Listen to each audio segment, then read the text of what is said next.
वो एक बहुत ही खूबसूरत सा हरा भरा और बहुत ही सुंदर सा गांव था।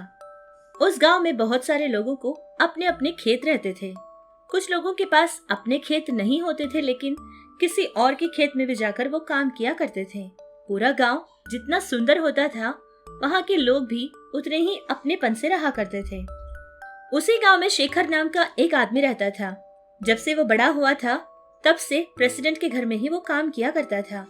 उस गांव का प्रेसिडेंट जो था, उसके पास बहुत सारे खेत और बहुत सारी जमीन भी रहा करती थी।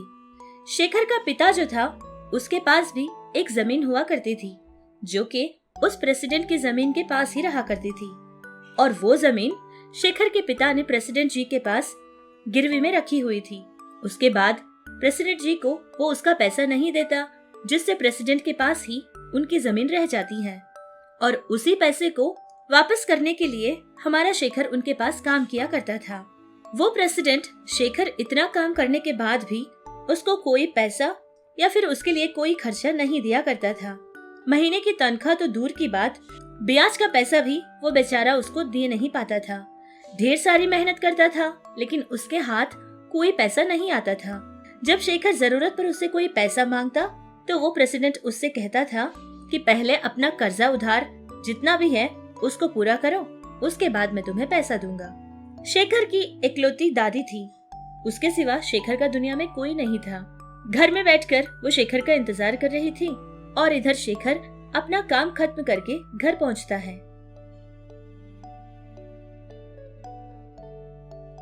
अरे बेटा शेखर, इतनी शाम गए तू घर आएगा तो कैसे चलेगा बेटा? थोड़ा जल्दी आ जाता तो अच्छा होता ना। अंधेरा जैसे जैसे होता है, मेरी आंखों की रोशनी ही चली जाती है बेटा।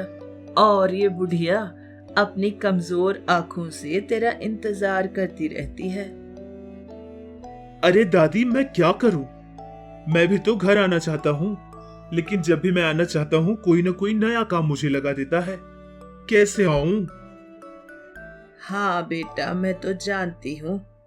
वो देखने में अच्छा लगता है, लेकिन बड़ा ही जालिम और कमीना लड़का है। तेरे पिता ने उसके पास अपनी जमीन रखी थी, और उसी बहाने वो तेरे साथ इतना काम करवाता है। और तू टहरा गूंगा लड़का, मुंह में जबान तो जैसे है ही नहीं। इसीलिए तो जो चाहता है वो कर रहा है। देख बेटा, मैं तो कहती हूँ कि वो जमीन ना तो छोड़ दे, हम कहीं और जाकर रह लेंगे। इतनी मेहनत करने के बावजूद भी तुझे कोई फायदा तो ना मिल रहा है ना, समझ शेखर। अरे दादी, ये आप कैसी बातें कर रही है? मेरे लिए पिताजी ने कुछ रखा है तो सिर्फ वो एक जमीन ही ना, और वो भी उसके पास गिरवी के लिए इसीलिए रखा था ताकि माँ का ऑपरेशन करवा सके। अब इसमें पिताजी की कोई गलती नहीं दादी। इतने सालों से मैं उनके यहाँ काम कर रहा हूँ। अब मेरी उम्र 23 साल की है। तकरीबन 10 साल से मैं काम कर रहा हूँ। किसी न किसी दिन शायद उनको मुझ पर तरस आ जाए और मेरी जमीन मुझे वापस कर दे। बस इसी उम्मीद से मैं उनके पास काम कर रहा हूँ दादी। अरे पागल लड़का, इतना भोला भाला है तू, कैसे जिएगा? अच्छा ठीक है, जा और कुछ खा ले बेटा, और हाँ, जल्दी सो जाना। ये सारी बात सुनकर शेखर की दादी को प्रेसिडेंट पर बहुत ज्यादा गुस्सा आता है। फिर वो जो चाहे वो सुनाती है और वहाँ से जाकर सो जाती है। और इधर शेखर भी खाना खत्म करने के बाद घर के बाहर जाकर बहुत देर तक सोचता रहा। ऐसे ही सोच सोच कर बेचारा सो जाता है। उसी गांव में गौरी नाम की एक लड़की होती थी, जो कि शेखर को बहुत ही अच्छी लगती थी। उससे वो शादी करना भी चाहता था। उसके माता पिता से बात करता है, तो उसके माता पिता शेखर से कहते हैं कि तुम खुद किसी और के घर में नौकर हो, तो हमारी बेटी का पोषण तुम कैसे करोगे? ये बात सुनते ही शेखर को बहुत दुख होता है और सोचता है कि प्रेसिडेंट के पास उनकी जो जमीन है, मैं उसको ले लूंगा और फिर उसमें कोई काम करूंगा। ये सोचकर ठान लेता है कि अब वो जाकर प्रेसिडेंट से बात करेगा। साहिब, मैं आपसे एक बात कहना चाहता हूँ। अरे लेकिन कहना क्या चाहते हो? पौधों को तूने पानी तो दे दिया ना? और हाँ, मैं तो कहना भूल गया था, मालकिन ने तुम्हें आवाज लगाई थी। क्या तुम मालकिन के पास गए थे? जी साहब, वो सब कुछ मैंने कर दिया है। मैं आपसे मेरे खेत के बारे में बात करने के लिए आया था। वो असल में बात ये है कि आप अपने खेत के पास जो बाड़ बनाते हैं वो मेरे भी खेत के इर्द गिर्द बना हुआ है। अगर आप उसको निकलवाएंगे, जो भी मेरी खेत में पेड़ और पौधे हैं, मैं उनकी देखभाल करना चाहता हूँ, अगर आपकी अनुमति हो तो। अरे पहले उस जमीन पर जो कर्जा है उसको तो पूरा कर। अरे लेकिन साहब, मैं इतना पैसा भला दूं भी तो कैसे? आप तो मुझे कोई पैसा देते ही नहीं हैं, ऊपर से मुझसे इतना काम करवाते हैं। अरे ये कैसी बकवास कर रहे हो? पैसे दूंगा, लेकिन कहां से दूंगा? उस जमाने में जो ब्याज का पैसा था और इस जमाने में जो ब्याज है, एक समान कैसे होगा? आजकल जितना काम तू करता है उसमें क्या मैं तुझे हजारों रुपये दूंगा?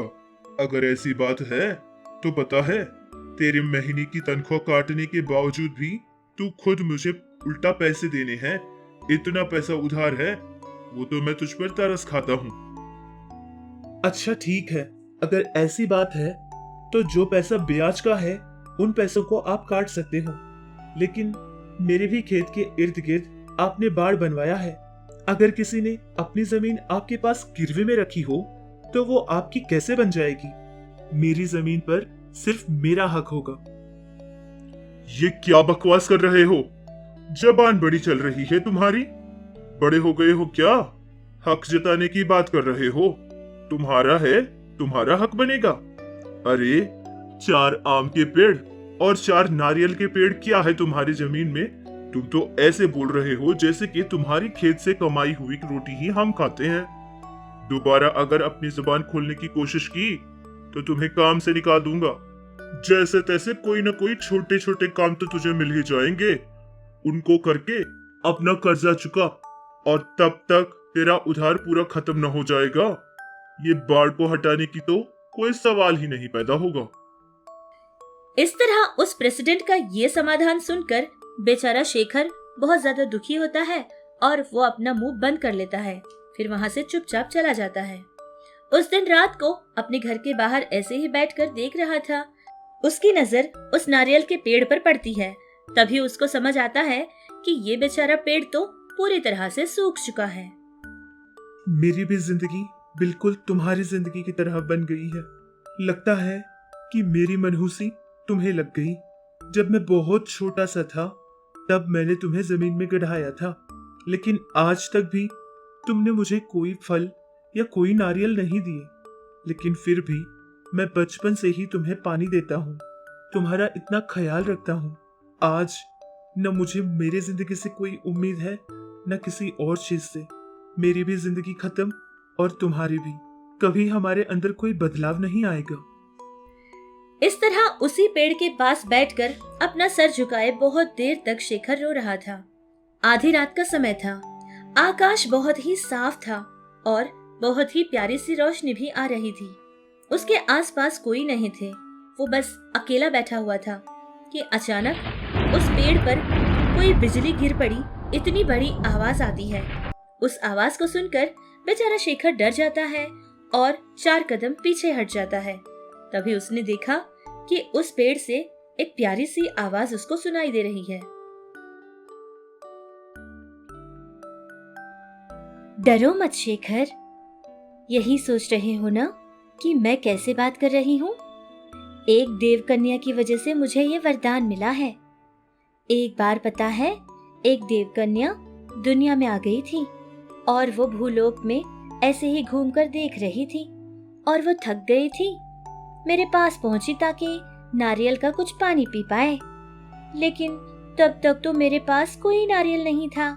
और फिर उस देव कन्या को मुझ पर गुस्सा आ गया और उसने मुझे श्राप दे दिया। लेकिन इसमें मेरी कोई गलती नहीं थी, क्योंकि पेड़ पर कोई फल नहीं लगेगा तो ये मेरी गलती नहीं है। और फिर ये बात उस देव कन्या के समझ आ गई थी। अपनी गलती का उसको एहसास हुआ। दोबारा वो मेरे पास आकर मुझे उसने वरदान भी दिया था। कहा कि जब तक तुम दुनिया में रहोगी तब तक हरा भरा ही रहूंगी। मेरे पेड़ के पत्ते कभी सूखेंगे नहीं। और फिर ये भी कहा था कि पूरे 10 साल जो भी मुझे पानी पिलाएगा, उसके बाद हर पौर्णमी की रात मेरे यहाँ एक सोने का नारियल उगेगा। और इस तरह उसने वरदान देकर चली गई थी और आज ये हो गया। ये सब कुछ देखकर और सुनकर तो मुझे विश्वास नहीं हो रहा है, लेकिन एक पेड़ ऐसे कैसे बात कर सकता है? इसको बात करता देखकर तो मुझे अब विश्वास होने लगा है। आज से पूरे 10 साल खत्म हो जाएंगे तुम्हें मुझे पानी पिलाते पिलाते। आज अगर 10 साल पूरे हो जाएंगे ना, तो कल पौर्णमी की रात है। उस देवकन्या ने जैसे मुझे आशीर्वाद दिया था, वो दिन आने ही वाला है शेखर। इतने सालों में तुमने मेरे लिए बहुत मेहनत की, लेकिन मेरी वजह से तुम्हें कभी कोई फायदा नहीं मिला। और तो और पता है, मैं चलकर कहीं भी जा सकता था, लेकिन तुम्हारे लिए ही मैं ये काम कभी करना नहीं चाहा। मैं ऐसे ही रहकर तुम्हारी मन से सहायता करना चाहता था, क्योंकि बचपन से मैंने तुम्हारी मेहनत देखी है। तुम्हारी बातें सुनकर तो मुझे लग रहा है कि अब मेरी सारी परेशानियां दूर हो जाएंगी और मेरे खुशियों वाले दिन आगे आने वाले हैं। अगर ऐसा कुछ हुआ तो मैं तुम्हारा ये एहसान जिंदगी भर याद रखूंगा। इस तरह शेखर सुबह तक उसी पेड़ के पास बैठा रहा। अब सुबह हो रही थी। सूरज अपना काम करने के लिए आसमान को चीरता हुआ आ रहा था, जिसकी प्यारी सी किरणें उस नारियल के पेड़ पर पड़ते ही एक करिश्मा सा उसके सामने होने लगा। जो कुछ भी हो रहा था वो देखकर शेखर तो बड़ा हैरान था। वो देख ही रहा था कि अचानक ही नारियल के पेड़ पर ढेर सारे नारियल पैदा होने लगे। और तो और उन नारियलों के बीच में उसको एक अजीब सा नारियल नजर आने लगा और वो बहुत ज्यादा ही चमक रहा था। उसने देखा और उसके पास जाकर पहचाना कि वो तो सोने का नारियल है। उसको देखकर वो बहुत ज्यादा खुश होता है और उस पेड़ से उसको उतार लेता है। फिर पेड़ को वो बहुत ज्यादा धन्यवाद भी कहता है। दोबारा से वो पेड़ भी शेखर से कहती है कि आज के बाद तुम हमेशा खुश रहोगे, कभी किसी को दुख नहीं पहुंचाओगे। उसके साथ जो कुछ भी हुआ था वो शेखर ने कभी किसी से कहा नहीं था, बल्कि उस सोने के नारियल को ले जाता है और उसको पिघलाता है। असली सोने में बदलने के बाद उसमें से कुछ सोना बेचता है। फिर उसको जितने पैसे मिले थे उन पैसों को प्रेसिडेंट को देता है और फिर उसकी जमीन वापस लेने की मांग करता है। प्रेसिडेंट ये सब देखकर कहता है कि इसकी ब्याज तो बहुत ही ज्यादा हो गई है, इतना पैसा तो मैं नहीं लूंगा क्योंकि मेरा कर्जा बहुत ज्यादा है। ये बात सुनकर शेखर बात समझ जाता है कि ये तो बहुत बड़ी प्लानिंग है और मेरी जमीन मुझसे यह आदमी छीनना चाहता है। इस बात को पहचानने के बाद कुछ बड़े लोगों को एक जगह जमा करता है और फिर प्रेसिडेंट से ही वो झगड़ा करने लगता है। शेखर की बात में न्याय था और सारे लोग भी शेखर की साइड ही ले लेते हैं और इस तरह प्रेसिडेंट शेखर के आगे हार जाता है। उसकी जमीन लेने के साथ साथ शेखर प्रेसिडेंट से ये भी चैलेंज करता है कि मैं देखते रहो, तुम्हारे भी खेत तुमसे खरीद के रहूंगा। इतनी बात कहकर अपने सास और ससुर को अपनी जगह देता है और फिर उन लोगों को अपने घर में रखता है। उनके साथ साथ उसकी दादी का भी ख्याल रखने के लिए कहता है और फिर अपनी पत्नी को लेकर दूसरे गांव पैसा कमाने के लिए चला जाता है। पत्नी के साथ एक अच्छे से शहर में जाकर पहुंच जाता है। उसके बाद अपनी पत्नी से उसकी जिंदगी में क्या क्या हुआ था वो सारी बातें उसको बताता है। ये जो सारी बातें आप कह रहे हैं ना, इनको सुनकर तो मुझे विश्वास ही नहीं हो रहा, क्योंकि आपके बारे में मैं अच्छे से जानती हूँ। किसी के साथ कोई जोर जबरदस्ती अन्याय तो आप कर ही नहीं सकते। आपको इतना दुख पहुंचाने वाला वो गांव और वो प्रेसिडेंट, हम उनसे बहुत दूर हो जाएंगे और यहीं कहीं अपनी जिंदगी काट लेंगे। तुमने जो कहा वो तो मुझे भी अच्छा लगा, लेकिन तुम्हें पता है, किसी काम के कारण मेरे पिताजी ने उसके पास जमीन गिरवी रखी थी और उसी बहाने को लेकर वो जमीन तो वापस नहीं कर रहा है, लेकिन मुझे भी अपने घर का नौकर बनाना चाहता था। लेकिन मैं ऐसा कुछ नहीं होने दूंगा, बल्कि मैं उससे सारी की सारी जमीन छीनूंगा और साथ साथ उसके भी खेत में उसके नौकरों को मैं काम दूंगा। कुछ समय बाद शेखर अपने गांव वापस आ जाता है और फिर प्रेसिडेंट के आगे आता है और कहता है कि तुम्हारे खेत जितने पैसे में तुम बेचना चाहते हो, मैं उससे भी दुगना पैसा तुमको इस पर दूंगा। तुम मुझे अपने खेत दे दो। ये बात सुनते ही प्रेसिडेंट तो चौंक जाता है, क्योंकि इतने कम दाम में मैं बेचने वाला था और इसका ये पागल दुगना पैसा मुझे देगा। और उससे पहले ही उस खेत से तो उसको कोई फायदे नहीं मिल रहे थे। पैसों की आस में वो अंधा हो जाता है और फिर शेखर को अपना खेत दे देता है। ये सारी चाल देखकर गांव के सभी लोग उस गांव के प्रेसिडेंट से अब नफरत करने लगे और इधर शेखर को देखकर सारे लोगों को बड़ा गर्व होता था।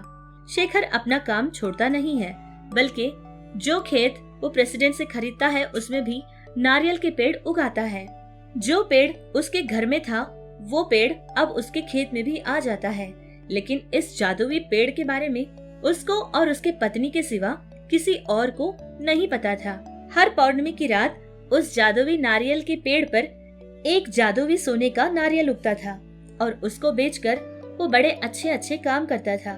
गरीबों की सहायता भी करता था। जिनको भी उनके गांव में सहायता की जरूरत होती थी उनके पास जाता और उनके साथ खड़ा रहता था, जिससे उसका नाम और काम दोनों ही बहुत अच्छे चलने लगे।